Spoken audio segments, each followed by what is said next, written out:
an area, but like when you have an area that's not like a knot that's not breaking up, take like a dab or two of wintergreen and then rub it into the spot. Let it be there for like maybe 20 seconds and then take like a little bit of rubbing alcohol or vodka. I usually use rubbing alcohol, by the way. A little bit of rubbing alcohol and then rub it on the same spot and it will have a little reaction and it will cause like a bunch of blood to go to that area, but it's a way to like really like manually open up a knot. Yeah, That's you got to actually do something them. I could. That's actually something good to know too, because I think one of the days my son came over and I was working on him, and he had like a knot, and I really couldn't Yeah, like. and like you can't break it up, like right, Oh, and yes. so like the thing is like it could be a little bit of fascia, it could be that the blood flow is restricted. I mean, it could be all kinds of things.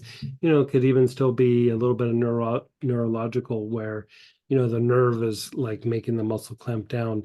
And so in the old days, like when I was doing more manual therapies, that would be my trick. Like when I just had something that would not work. I mean, it does like make that area red. It moves a lot of blood to the area. It passes, but like that was the trick is like you put a little bit of wintergreen, which the skin can be a little bit sensitive to it. And then you don't put a lot of alcohol, but you just get it like on your fingers and then you just kind of rub it on the spot and it will like Mhm. kind of heat up. And, a few people said it got a little uncomfortable. Whenever I did it to myself, it didn't feel that way, but it would break up that knot.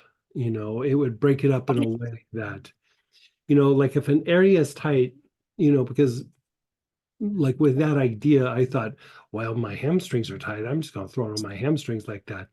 Didn't really work for that. It's like more for like a spot treatment. Like if you have like a spot that really needs it, it will be Okay. helpful. But like if you're trying to take tension out of your hamstrings, eh, I didn't find it as good. Like I found putting marjoram on the hamstrings or something like that is better. But or pepper or something like that. But for like a spot treatment like this, where you're trying to break up that trigger point, you could try that trick.